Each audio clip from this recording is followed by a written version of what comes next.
I am dead now. The cold Atlantic claimed me in the early hours of April 15th, 1912.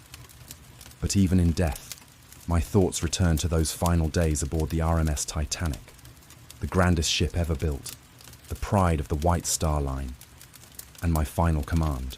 My name was Captain Edward John Smith. Known as the Millionaire's captain, this voyage was to be my farewell, a peaceful end to decades at sea.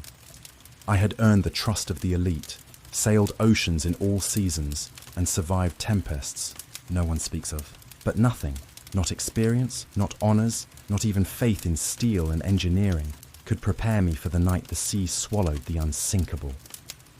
This is my story, the story of the Titanic, from the bridge, from the silence of the deep. Day 1, April 10th, 1912, Southampton. Morning broke clear and cold. The harbour of Southampton was alive with motion. Porters shouting, steam hissing, families waving goodbyes. I stood on the bridge, staring across the dock, where over 2,200 souls boarded what they believed to be the safest ship in the world. She was magnificent, nearly 900 feet long, 11 decks, a marvel of steel and steam. The Titanic represented man's confidence, or perhaps hubris. I was proud to command her. As passengers boarded, millionaires, immigrants, children clutching ragdolls, I offered a quiet nod. I wore a calm face, but I felt the weight. So many lives, so much expectation. The mooring lines were released. The Titanic slipped from the quay like a dream taking flight. I did not know it then, but I was sailing into the final chapter of my life. Day 2, April 11, Cherbourg and Queenstown. We stopped first in Cherbourg, then Queenstown. More passengers arrived, from America, France, Ireland. Among them, young men and women seeking futures across the sea. Some kissed tearful mothers farewell. Others boarded in silence, their hopes too fragile to voice. I made my rounds. The ship was running smoothly. My officers, Wild, Murdoch, Lightoller, were seasoned and sharp. I trusted them. The engines purred like contented giants below. The sea was calm, the sky clear. That night, I dined in the first-class saloon. The Astors, the Wideners, the Countess of Rothers. They toasted the voyage. Laughter echoed off wood-panelled walls, while string quartets played beneath chandeliers. But even then, I knew, the ocean has no regard for titles. One boy, no older than 10, caught my eye in Queenstown. His shoes were scuffed, jacket too thin, but his eyes sparkled with dreams. He boarded with his mother and sister, and as they disappeared down the gangway, I remember wondering where he imagined himself in 5 years. Perhaps a fireman in New York, or a teacher in Boston. His name was never given to me, but his face has never left me. I watched people board with all they owned in small suitcases, letters, photographs, sometimes just hope wrapped in a woolen scarf. They didn't know what lay ahead, but then again, neither did I. Day 3, April 12th, open Atlantic. We steamed westward at 21 knots. The Titanic sliced through the water like a blade. She was steady, almost arrogant in her grace. I reviewed wireless reports. Icebergs were spotted further north. I plotted a course slightly south, out of caution, though it seemed excessive at the time. The passengers remained in high spirits. Children played on deck. Steerage families gathered for simple meals. In first class, gentlemen spoke of business in New York, while ladies took tea in silk and diamonds. I felt a sense of pride. This ship represented the best of Britain, our craftsmanship, our spirit. But beneath that pride, something stirred, an unease I couldn't name. Later that afternoon, I walked below decks unannounced. In the second-class library, passengers read quietly beneath gas lamps. In third class, laughter echoed as children played a clapping game, their parents sipping tea brewed in great kettles. I paused by the boiler rooms. The The stokers, drenched in sweat and soot, worked without complaint. It was hellishly hot, whirled away from the gleaming decks above, yet they kept us moving with tireless devotion. I thanked them. Most looked surprised to see me. Some smiled, a few just nodded, too tired to speak. I remember thinking how all these lives, so different, so separate, were now stitched together in a single voyage. A floating world bound by fate. Day 4, April 13th, calm before the storm. Fog. The morning brought it in heavy blankets. I stood on the bridge as visibility dropped. We sounded the ship's whistle regularly, a low, mournful note that echoed across the sea. Later that day, the fog lifted. Sunshine returned. The sea sparkled.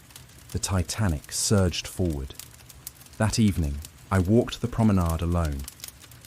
Above me, stars hung in the sky like polished ice. The sea was so still, it mirrored the heavens. No wind, no waves, just silence. It was unnatural. The wireless hummed again, more ice warnings. I discussed the messages with my officers. We adjusted course, slightly south, and kept our speed. In hindsight, I wonder, what if I had slowed us? What if I had stopped completely? But hindsight is a cruel master. That night, as I lay in my quarters, I heard laughter from the deck above. Someone was dancing, perhaps a game, perhaps champagne-fueled delight. The ship felt alive, almost festive, but I couldn't sleep. I reached for a book, Marcus Aurelius's Meditations. I had read it dozens of times over the years. A captain has few constants, but Roman philosophy had steadied me across decades of uncertain seas. Death smiles at us all, I read, but all a man can do is smile back. I closed the book. Outside, the stars burned too brightly, the ocean too still. I told myself it was nothing. It wasn't. Day 5, April 14th, the night everything changed. The sun set in a blaze of orange. The temperature dropped swiftly. By nightfall, it was near freezing. I retired early, leaving Murdoch in charge. I trusted him. I always did. At 11:40 p.m., the Titanic struck the iceberg. I was jolted awake by a shudder that ran the length of the ship. No crash, no explosion, just a sickening grind, steel against ice. Within minutes, I was back on the bridge. "What have we struck?" I asked. "An iceberg, sir. Starboard side." I felt the dread immediately. I ordered the watertight doors closed and summoned Thomas Andrews, our shipbuilder. He went below and returned grim-faced. "She'll float. An hour, maybe more, but not much longer." My blood ran cold. The iceberg had torn along the starboard bow, wrenching open the hull like a can. 5 compartments were flooding. The Titanic had been built to withstand 4. Thomas. Andrew's face said everything. He had poured his soul into this ship, not just engineering, but art. And now he knew. We both did. He didn't beg. He didn't curse. He got to work, guiding passengers, checking bulkheads. A man of honor. I gave the order, prepare the lifeboats. Women and children first. There were only 20 lifeboats. Enough for half. The realization was like ice in my veins. Crowds gathered on deck, confused, anxious. I lied to them, told them it was precautionary, that the ship would remain afloat. That help was coming. But in my heart, I knew the truth. I walked the decks, offering calm words, helping women into boats. Some refused to leave their husbands. Some clutched children too tightly to be moved. The band played. A hymn at first, then a waltz. They say music calms panic. Maybe it did. Lightoller, Murdoch, and the rest. They fought chaos with steel resolve. Brave men to the very end. Below, in the boiler rooms, engineers worked until the last to keep the lights on. Heroes. All of them. We were not unprepared in spirit, only in lifeboats. As the lifeboats began to lower, I passed a young couple, newlyweds perhaps. The wife begged her husband to join her. He refused. She refused to leave, without him. I tried to persuade them. She clutched his arm and shook her head. They stayed behind. Love can be foolish, but in that moment, it was also the most courageous thing I'd ever seen. Later, I encountered Bruce Ismay, chairman of the White Star Line. He looked shaken, haunted. He asked whether he should help coordinate the evacuation. I nodded. He tried. In the end, he boarded one of the final lifeboats. I do not condemn him. I cannot. Judgment is easy in hindsight. Fear does strange things to a man. By 2 a.m., the screams had begun. Sharp, ragged cries as the stern lifted into the night sky. I saw men fall from the railing, their bodies spinning like rag dolls into the blackness. The funnels groaned, one collapsing with a thunderous crash. I held the rail. I was calm. Not from bravery, but inevitability. I was offered a lifeboat. I refused. A captain does not abandon ship. I stood on the bridge watching the water rise. At 2:20 a.m., the Titanic broke apart. Her stern rose into the stars, then plunged. I was thrown into the sea. The cold was like knives, my breath stolen, my limbs paralyzed. For a moment, I floated, then darkness. Silence. The lights flickered, then died. I was thrown forward, water rising fast. My cap tore from my head. I surfaced once, just once. Around me, voices cried out. Some called for mothers, some for God. The cold robbed everything. Time, thought, identity. They say the heart slows in, freezing water. Perhaps all I remember was silence creeping in like snow. I am dead. But I remember. I remember the weeping, the courage, the screams swallowed by the sea. I remember my duty, fulfilled, however imperfectly. The world changed that night. We changed. Now ships sail with enough lifeboats. Wireless operators remain, on duty. Ice patrols scour the seas. We paid the price in lives, and the ocean remembers. Was I a fool? A failure? Some say yes, but I was also a man, a captain, and I did what I could. The Titanic was more than steel. She was a dream, a tragedy, a legend, and I was her final witness. I speak now from silence, not to absolve, but to remember, to honor those who perished, the children in steerage, the mothers who clung to their babies, the lovers who died together in the freezing dark. Not numbers, not headlines, human lives. I often wonder what became of those who survived. Some lived in shadows.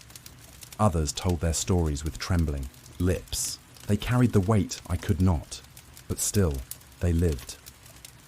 So now I say this, to the living. Remember us, not just for how we died, but how we lived, how we stood together, how we faced the end with dignity. They found my pocket watch weeks later, washed ashore on the coast of Ireland. The hands were frozen at 2:21. A quiet timepiece bearing witness to that final minute. Today, the Titanic lies shattered at the bottom of the sea. I have seen her in dreams, her railings covered in rusticles, her grand staircase buried in silt, but still noble, still proud. And I wonder, had she sailed through the night untouched, would she have ever been remembered? Would we? Perhaps fate needed a sacrifice. We were not gods.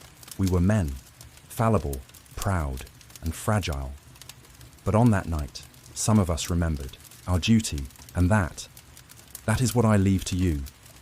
Not sorrow, not blame, but a reminder, even in the coldest night, dignity can burn bright. Remember us, always. Subscribe and dive into more incredible stories.